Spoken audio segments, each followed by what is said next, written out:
सबसे पहले देखते हैं हम ऑर्बिट में क्या क्या पढ़ने वाले हैं। देखिए, एक तो हम ऑर्बिट होता क्या है इसे समझेंगे, और इसके बाद हम वेरियस टाइप ऑफ ऑर्बिट्स को जानने की कोशिश करेंगे, और साथ के साथ इनके बीच के जो माइन्यूट डिफरेंस है उन्हें भी समझने की कोशिश करेंगे।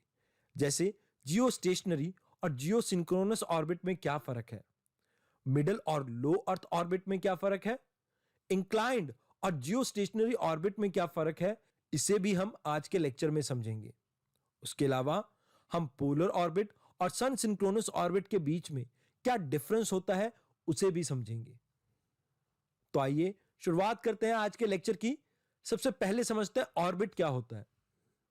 ऑर्बिट एक ऐसा पाथ है जिसे कोई भी ऑब्जेक्ट रेगुलर इंटरवल पे रिपीट करता हो।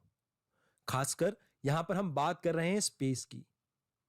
फॉर एग्जाम्पल, क्या आप यहां पर सन देख पा रहे हैं? ये सन के इर्द गिर्द आपकी अर्थ चक्कर काट रही है। जिस पाथ को ये फॉलो करती है अपनी इस रेवोल्यूशन के दौरान, इसी को कहा जाता है ऑर्बिट। अब यहां पर ये जो अर्थ अपना पाथ फॉलो कर रही है, ये एक इमेजिनरी फ्लैट सरफेस है, और इसी सरफेस को कहा जाता है इलिप्टिकल प्लेन्स। अब आपको यहां पर ये तो समझ में आ गया कि ऑर्बिट क्या होता है। अब इन ऑर्बिट्स में किस तरह के ऑब्जेक्ट हमें मिलते हैं, आइए आप इसे समझते हैं। देखिए, जो भी एक ऑब्जेक्ट ऑर्बिट में ट्रेवल करता है इसे हम कहते हैं सैटेलाइट्स। अब ये सैटेलाइट दो तरह की हो सकती हैं। एक होती है नेचुरल सैटेलाइट और दूसरी होती है man made satellite. For example, जैसा कि आप सभी ने बचपन से पढ़ा होगा कि मून अर्थ की एक नेचुरल सैटेलाइट है। मतलब ये हम इंसानों ने नहीं बनाई है, ये अपने आप क्रिएट हुई है बाय अ नेचुरल प्रोसेस, और इसी वजह से इस तरह की सैटेलाइट को नेचुरल सैटेलाइट या मून भी कहा जाता है। अब बात की जाए मैनमेड सैटेलाइट्स की, तो यहां पर आपको एग्जांपल देना चाहूंगा इंटरनेशनल स्पेस सेंटर का, जो कि सबसे बड़ा ह्यूमन मेड ऑब्जेक्ट है जो रिवॉल्व कर रहा है अर्थ के अराउंड, और इसी वजह से इसे सबसे बड़ी सैटेलाइट कंसीडर किया जाता है। आइए अब समझते हैं कोई भी ऑब्जेक्ट ऑर्बिट में मूव क्यों करता है। अब इसे समझाने के लिए हम इस डायग्राम पे चलते हैं। यहां पर आपको ये पर्सन अपने हाथ में कुछ रोटेट करता हुआ दिखाई दे रहा होगा। बचपन में आपने भी ऐसी शरारतें बहुत सी करी होंगी, जहां पर आप एक पत्थर को रस्सी से बांधकर अपने हाथ से घुमाने की कोशिश करते हैं। अब जब आप इस पत्थर को एक सर्कुलर मोशन में रोटेट कर रहे हैं, तो यहां पर दो सेट ऑफ फोर्सेस जनरेट होती हैं। पहली फोर्स इस पत्थर को टुवर्ड्स सेंटर ले जाने की कोशिश करती है, और इसी को कहा जाता है सेंट्रीफ्यूगल फोर्स। दूसरी फोर्स इस सेंट्रीफ्यूगल फोर्स को काउंटर करने के लिए जनरेट होती है, और इसे कहा जाता है सेंट्रीपिटल फोर्स, जो कि कोशिश करती है कि यह पत्थर away from the centre move करे। अब मान लीजिए इस पॉइंट ए पे अचानक से आपका ये धागा टूट जाता है। अब जैसे ही ये धागा टूटेगा, तो आपका जो पत्थर है टुवर्ड्स ए की तरफ मूव करने की कोशिश करेगा।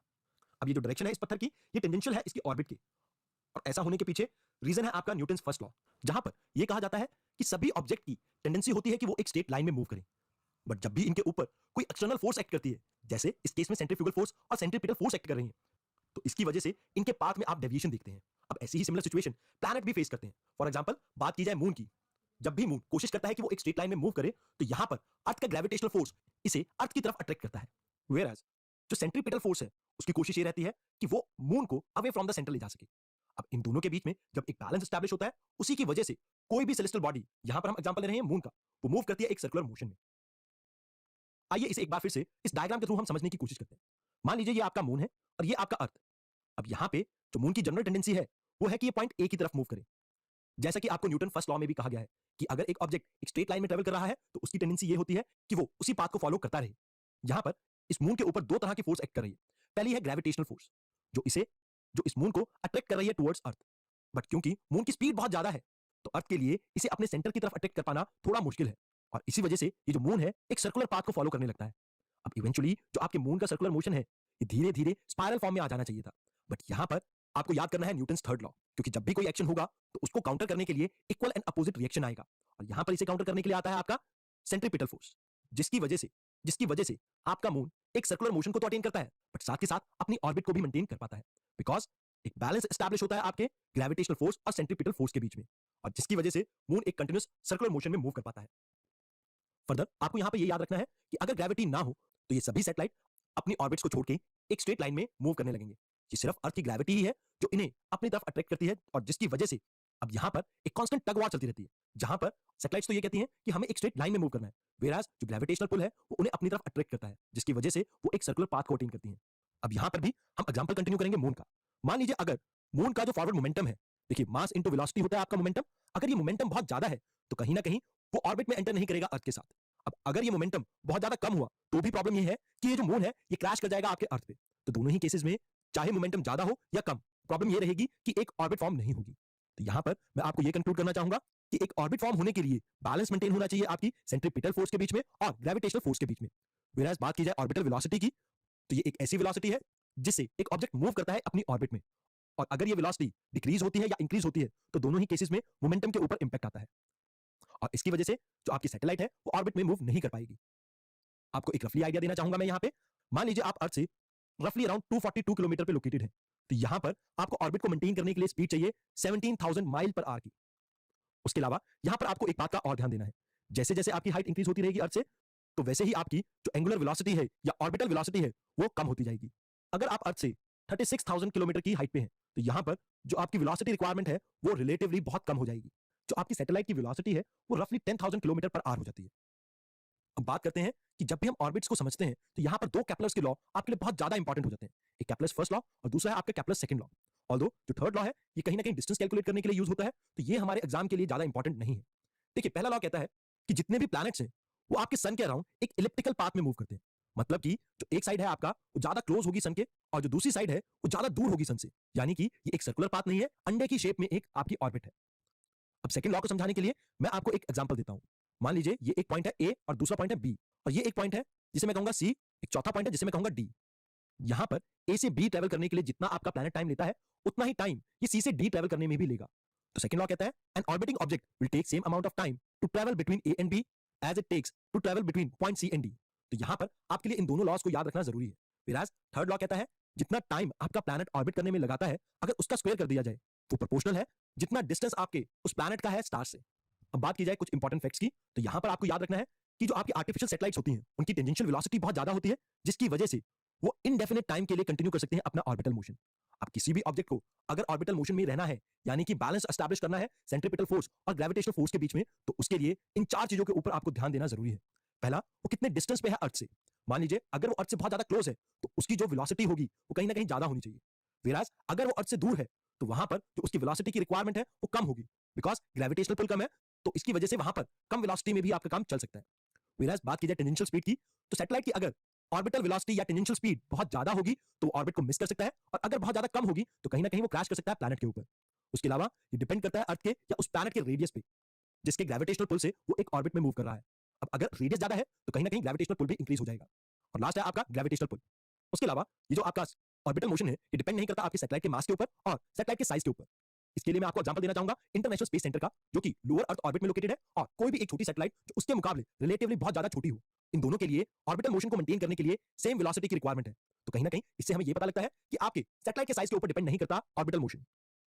अब बात की जाए डिफरेंट टाइप ऑफ ऑर्बिट की, तो आपको यहां पर समझना होगा इंक्लिनेशन के हिसाब से आपकी ऑर्बिट तीन तरह की हो सकती है। एक होती है इक्वेटोरियल ऑर्बिट, जहां पर आपका ऑब्जेक्ट सिर्फ इक्वेटर के आसपास घूमेगा, जैसा कि इस फिगर के केस में आपको दिखा है। यहाँ पर जो आपकी सैटेलाइट है वो डायरेक्टली अबव है आपके इक्वेटर के। दूसरी ऑर्बिट है आपकी पोलर ऑर्बिट, जहां पर आपकी सैटेलाइट डायरेक्टली ओवरहेड है पोल्स के ऊपर, जैसा कि इस केस में दे रखा है आपको। तीसरी होती है आपकी इंक्लाइन ऑर्बिट, जो ना तो पोल्स के ऊपर है ना ही इक्वेटर के ऊपर है, बट एक स्लाइट एंगल पे लोकेटेड है, तो ऐसी ऑर्बिट को कहते हैं हम इंक्लाइन ऑर्बिट। अब बात की जाए शेप के अकॉर्डिंग, तो आपकी ऑर्बिट्स दो तरह की हो सकती है। एक होती है सर्कुलर ऑर्बिट कर सकता है, और अगर बहुत ज्यादा कम होगी तो कहीं ना कहीं वो क्रैश कर सकता है प्लैनेट के ऊपर। उसके अलावा ये डिपेंड करता है अर्थ के या उस प्लैनेट के रेडियस पे, जिसके ग्रेविटेशनल पुल से वो एक ऑर्बिट में मूव कर रहा है। अब अगर रेडियस ज्यादा है तो कहीं ना कहीं ग्रेविटेशनल पुल भी इंक्रीज हो जाएगा। और लास्ट है आपका ग्रेविटेशनल पुल। उसके अलावा ये जो आपका ऑर्बिटल मोशन है ये डिपेंड नहीं करता आपके सैटेलाइट के मास के ऊपर और सैटेलाइट के साइज के ऊपर। इसके लिए मैं आपको एग्जांपल देना चाहूंगा इंटरनेशनल स्पेस सेंटर का, जो कि लोअर अर्थ ऑर्बिट में लोकेटेड है, और कोई भी एक छोटी सैटेलाइट जो उसके मुकाबले रिलेटिवली बहुत ज्यादा छोटी हो, इन दोनों के लिए ऑर्बिटल मोशन को मेंटेन करने के लिए सेम वेलोसिटी की रिक्वायरमेंट है। तो कहीं ना कहीं इससे हमें यह पता लगता है कि आपके सैटेलाइट के साइज के ऊपर डिपेंड नहीं करता ऑर्बिटल मोशन। अब बात की जाए डिफरेंट टाइप ऑफ ऑर्बिट की, तो आपको यहां पर समझना होगा इंक्लिनेशन के हिसाब से आपकी ऑर्बिट तीन तरह की हो सकती है। एक होती है इक्वेटोरियल ऑर्बिट, जहां पर आपका ऑब्जेक्ट सिर्फ इक्वेटर के आसपास घूमेगा, जैसा कि इस फिगर के केस में आपको दिखा है। यहाँ पर जो आपकी सैटेलाइट है वो डायरेक्टली अबव है आपके इक्वेटर के। दूसरी ऑर्बिट है आपकी पोलर ऑर्बिट, जहां पर आपकी सैटेलाइट डायरेक्टली ओवरहेड है पोल्स के ऊपर, जैसा कि इस केस में दे रखा है आपको। तीसरी होती है आपकी इंक्लाइन ऑर्बिट, जो ना तो पोल्स के ऊपर है ना ही इक्वेटर के ऊपर है, बट एक स्लाइट एंगल पे लोकेटेड है, तो ऐसी ऑर्बिट को कहते हैं हम इंक्लाइन ऑर्बिट। अब बात की जाए शेप के अकॉर्डिंग तो आपकी ऑर्बिट्स दो तरह की हो सकती है। एक होती है सर्कुलर ऑर्बिट, जैसे कि इस फिगर में आपको गिवन है। ये जनरली आपको देखने को मिलती है इक्वेटर के आसपास, वेराज पोलर ऑर्बिट में भी आपको कुछ ऐसा ही देखने को मिल सकता है। दूसरी होती है आपकी इलिप्टिकल ऑर्बिट, जहां पर एक टाइम तो आपकी सैटेलाइट बहुत ज्यादा क्लोज होगी अर्थ के, और इस पॉइंट को कहा जाएगा पेरिजी, और दूसरे पॉइंट पे वो अर्थ से बहुत ज्यादा दूर होगी, जिसे कहा जाएगा अपोजी। और यहां पर मैं आपको एग्जांपल दूंगा टुंड्रा और मोल्निया ऑर्बिट का। ये दोनों ही इलिप्टिकल शेप की हैं। वेराज बात की जाए एल्टीट्यूड की, तो इस बेसिस पे आपकी सैटेलाइट, इस बेसिस पे आपकी ऑर्बिट तीन तरह की हो सकती है। एक होती है लो अर्थ ऑर्बिट, दूसरी होती है मीडियम अर्थ ऑर्बिट, और तीसरी होती है जियो स्टेशनरी ऑर्बिट। मेजरली हम इन ऑर्बिट्स को तीन ब्रॉड कैटेगरीज में डिवाइड करते हैं।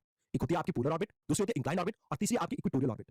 जो पोलर ऑर्बिट है वो सिर्फ पोल्स को कवर करती है, वेराज इक्वेटोरियल ऑर्बिट आपके इक्वेटर को कवर करेगी, और इंक्लाइंड ऑर्बिट जो है वो एक एंगल पे होगी आपके इक्वेटर से। आइए अब बात करते हैं जियो स्टेशनरी ऑर्बिट की। यूजुअली जो ये जियो स्टेशनरी ऑर्बिट है, ये आपको मिलती है अर्थ से 3500 किलोमीटर की हाइट पे। यहाँ पर जो आपकी सैटेलाइट है वो डायरेक्टली ओवरहेड होती है इक्वेटर के। इसके अलावा जो इनका मोशन है वो डायरेक्टली इन सिंक होता है आपके अर्थ के मोशन के साथ। मतलब कि जो आपकी सैटेलाइट है वो भी उतना ही टाइम लेती है अर्थ के अराउंड रोटेट करने के लिए जितना अर्थ अपने एक्सिस पे लेता है, यानी कि 23 आवर्स 56 मिनट 4 सेकंड। और यहाँ पर आपकी जो सैटेलाइट की स्पीड है वो रफली 11,000 किलोमीटर पर आवर की होती है, क्योंकि ये अर्थ की रोटेशन के साथ इन सिंक है, और इस वजह से देखने से आपको ऐसा लगता है कि ये स्टेशनरी है विद रिस्पेक्ट टू अर्थ। जैसा कि आप इस क्लिप में देख पा रहे हैं, यहाँ पर ये आपको सैटेलाइट पर्टिकुलरली एक ही लोकेशन पे पॉइंट करती हुई दिख रही होगी, और इसी वजह से इन्हें कहा जाता है जियो स्टेशनरी। मतलब जो इन सिंक है अर्थ की रोटेशन के साथ और अर्थ से देखने पे लगती है स्टेशनरी। इसके अलावा आपको यहाँ पर एक बात और समझनी है, जो आपकी जियो स्टेशनरी ऑर्बिट्स हैं, यहाँ पर अगर हम 3 सैटेलाइट्स प्लेस कर दें तो कहीं ना कहीं ये आपकी पूरी अर्थ को कवर कर सकती हैं। बट यहाँ पर एक एक्सेप्शन है कि जो आपका 81 डिग्री लैटिट्यूड से ऊपर का एरिया होगा दोनों ही हेमिस्फीयर में, हम उसे इन सैटेलाइट्स के थ्रू कवर नहीं कर सकते। अब क्योंकि जो सैटेलाइट जियो स्टेशनरी ऑर्बिट में लोकेटेड है, ये